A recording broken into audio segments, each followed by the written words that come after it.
हनुमान् श्रीपदो वायुपुत्रो रुद्रो नघोजरः अमृत्यवीरवीरश्च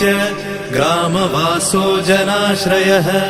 धनदो निर्गुणः शूरो वीरो निधिपतिर्मुनिः पिङ्गाक्षो वरदो वाग्मी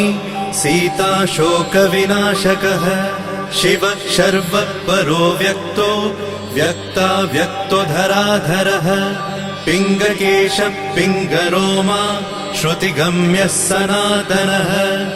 अनादिर्भगवान् देवो विश्वहेतुर्जनाश्रयः आरोग्यकर्ता विश्वेशो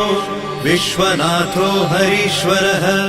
भर्गो रामो रामभक्तः कल्याणप्रकृतिस्थिरः